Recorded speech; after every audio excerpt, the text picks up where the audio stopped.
Nas traduções de resumos da Cochrane, nós muitas vezes precisamos lidar com palavras ou expressões que não são muito comuns. Para um tradutor não habituado com esse linguajar, pode ser difícil lidar com esses termos, mas vamos dar algumas orientações aqui que poderão resolver muitos problemas. Essas orientações estão baseadas no glossário e no manual de traduções do Cochrane Brasil. Devemos ter cuidado com as palavras severe ou serious em inglês. As pessoas tendem a traduzir isso como severa ou séria. Doenças, eventos adversos ou complicações não são pessoas, portanto não podem ser severos ou bravos ou rígidos. O melhor é optar pela palavra grave e aproveitar para simplificar a frase.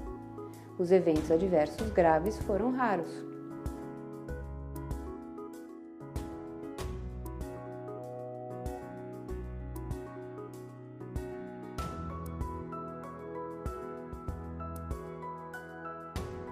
Veja esta outra frase.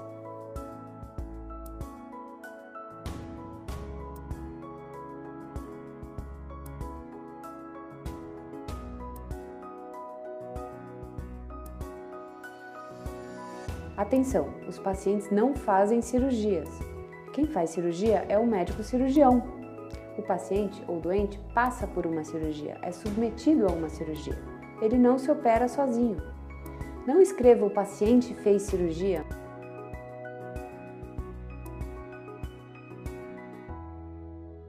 Mas o paciente passou por cirurgia, ok?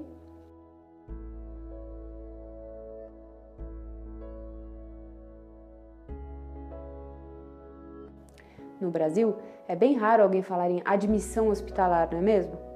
A tradução de hospital admission para admissão hospitalar não está incorreta, mas fica mais difícil de entender, principalmente pelas pessoas que não estão acostumadas a ler esse tipo de texto.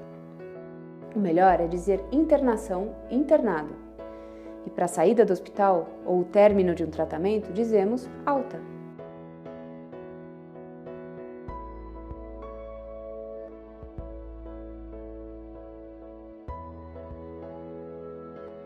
Use os termos efetividade, effectiveness, e eficácia, efficacy, corretamente. Não são sinônimos. Cuidado para não confundir eficácia, ou seja, se um tratamento funciona, com efetividade, o quanto ele funciona na vida real, em condições reais de uso. Traduza adequadamente. Cuidado também para não confundir efeito com eficácia.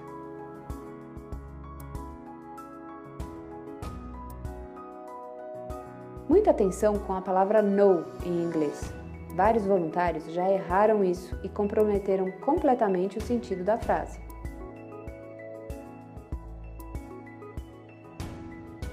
O sentido correto aqui é nenhum. Nenhum estudo foi encontrado, nenhum paciente teve dor.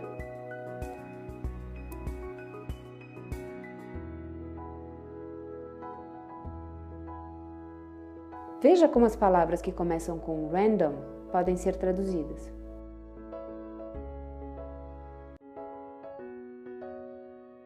Existem várias opções que podemos usar, e inclusive podemos usar com mais frequência a palavra sorteio ou sorteados, ou aleatório em português. Isso enriquece o texto e evita que as mesmas palavras sejam repetidas muitas vezes. Usem sinônimos.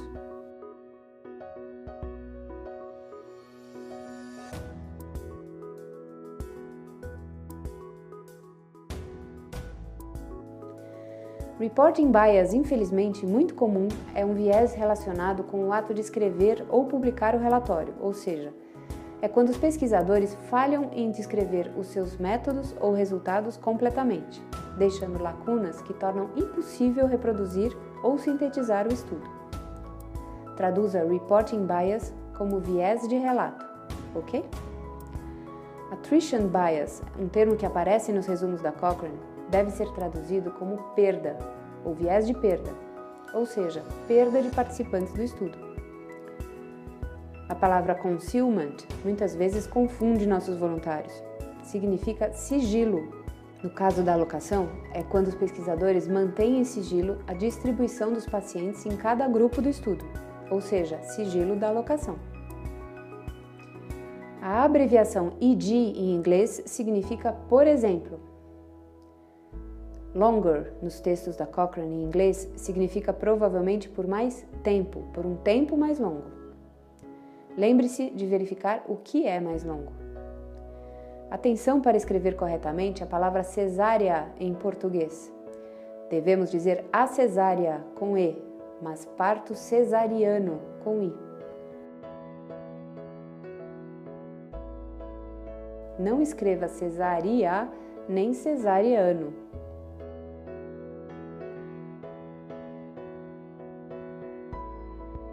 Independente é adjetivo. A terminação ly em inglês indica o uso do advérbio de modo, ou seja, independentemente. As ferramentas de tradução automática, como o Google ou mesmo o MemSource, que nós utilizamos na Cochrane, facilitam muito a vida do tradutor voluntário. Mas é preciso critério e cuidado no uso, porque o computador não é inteligente e não compreende o contexto em que os termos são utilizados. Nunca use uma ferramenta como essa sem revisar o seu texto em português. O sentido das frases pode ficar completamente errado. Vamos tentar mostrar, como equipe de seres humanos, que somos melhores do que os robôs do Google. Boas traduções!